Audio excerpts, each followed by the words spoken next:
is what it is. What made you settle on 36? That's your favorite. Yeah. First year knuckle, probably, you know, it's actually not the rarest. Knuckle, the 43 and the 44 are the rarest. Because of the war? Yeah, because only, you know, limited production Right. numbers, like less than 200. They you were know, making flatheads for Europe. and there just were no knuckleheads available to the public. So those were super rare ones. But the 36s was, you know, the first year knucklehead I love the paint schemes on the 36s with the two tones. And, you know, that's all factory. I love the Art Deco colors of the 36s. And, you know, I just, at some point in time, I fell in love with the 36s, and my whole focus. It shows. My whole focus for the last 7-8 years has been on 36s. You know, Eldon Browner has restored 4 of my 36s. You know, Eldon's like the best in the world, and you know, I just love them. You know, I love the look. There was 1,100 one-year parts on 36. You know, and they changed. We break it down into like 3 series: Series 1, Series 2, and Series 3.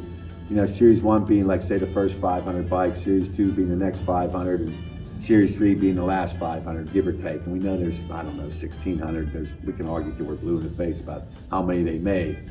But at the end of the day, you know, for me, I just love everything about them, you know. How many 36s you think are in existence today, worldwide? Gosh, that's a question that's asked to me a lot. So, you know, I'm gonna guess there's a couple hundred. You know, the vast majority of them are pieced together bikes. A few of mine here are pieced together. The late is an original bike, and one other one's original, but 3 of them are pieced together bikes, and that's really about the only thing you can do today. If people ask you, you know, what's the hardest part for 36? Well, listen, it's the frame. Okay, there's no ifs, ands, or buts about it. The most difficult thing to find is an original frame for a 36. Just about every frame has been slugged, you know, brazed on or what have you, you know, because they were junk. That's why you're only a 1-year frame. So that's probably the most difficult thing. You know, the crazy shit now is even the gas caps, you know, the short knurled tall Edens. Man, I've seen the gas caps, they're selling for $3,000 and $4,000 freaking dollars for gas caps. I'm like, oh my God. I have 2 real sets. There's a real set on the Sherwood Green and Silver 36 is a real, you know, but man, they're hard to find. And then when you do find getting them, harder too. They're highly priced, you know, so. 36 will always be my love. That's my passion. So what's next? Wow. What's in the future for the Banks brothers? Tom Banks. So you know, for me, I've been building my Sons of Speed teams, my Cannonball team, my Chase team. We pretty much have our teams built now.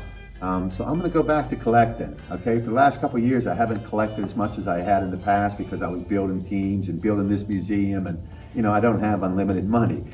So you know, time. That's right, absolutely. Real commodity. Both, you know. So for me going forward, you know, I really like to try to, if I could find 2 original paint panheads this year, 2 years I don't have, you know, next year in 23, then you know I'd be really thrilled. You know, I just try to add things that, you know, there's numbers, there's stuff goes on in my head. I know what I'm chasing, you know, and I'm always looking. But you know, it's so much fun. You just never know. Each morning I wake up, I never know who's going to call. You know, I get phone calls from all over the country, or text message, or private messages on social media. Hey Tom, there's this here. Hey Tom, you interested in this? Hey Tom. And you know, for me, I have a real inside track in that I'm a collector only. You'll never see me out flipping my parts or my bikes. I don't sell anything. And I also have other things that I do for income. A lot of people that own a treasure that's been in their family for 40 years, they don't want to sell it to somebody that wants to flip it. They want to give it a home like this. That's right. So what happens now is I have people reach out, and I actually have people give me stuff. You know, Chris Dillon, a friend of mine from out in, gosh, I think Chris is out in Illinois or Indiana or somewhere. But you know, he just mailed me the Panhead little factory thing. You know, that's like man, it's a $500, $600, $700 item, you know.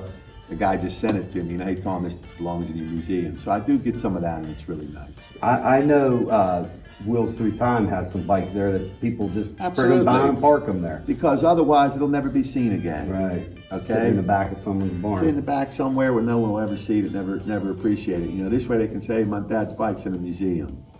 You know, and I think, you know, Matt does have some of them bikes, and Dale used to get them that way too, you know. And it's just when you realize that Matt's you know, he does preserve history. That's what all of us do. You know, that is what we do. We preserve history. You know, I don't make any money off of my bikes. It's just all joy. You know, it's just pure. It's just the passion of having them.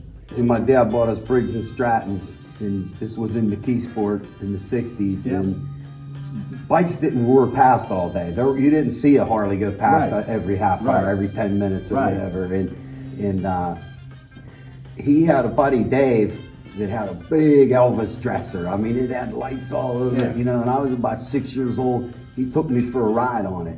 And that's all I wanted from those Harleys ever since. I understand. You know?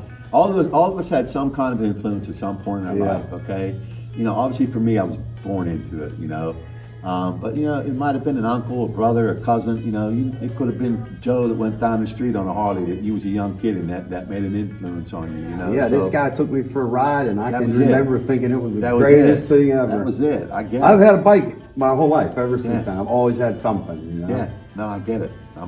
You know, that's me. Definitely. You want to talk about that? I don't know what you're calling it. An engine puller, engine. Yeah, stand? so Banks Brothers has the engine puller.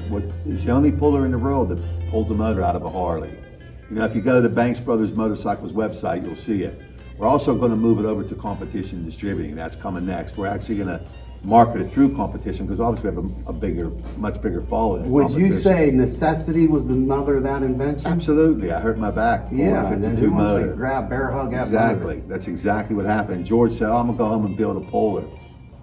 I go, you're going to do what? He goes, I'm going to go home and I'm going to build a puller to pull the motor out of the Well, you've bike. been doing it on cars with your whole I'm life. like, You "Dude, there's know? nobody in the country that has a puller, man. What are you talking about? Go look at our website. Necessity, the and, mother of and, invention. and we do sell them. We sell them pretty consistently. Now, what will they mount to, engine-wise? Anything? or- The Harleys, you know, the V twins. We can pull flat heads, knuckle heads, pan heads. The M8, which is a big heavy motor. We pull Right. M8s with it. What we do is we change the hands. We have elongated flat hands for like the block heads. Yeah, to adapt to what Smaller you- hands for the knuckles and the pans.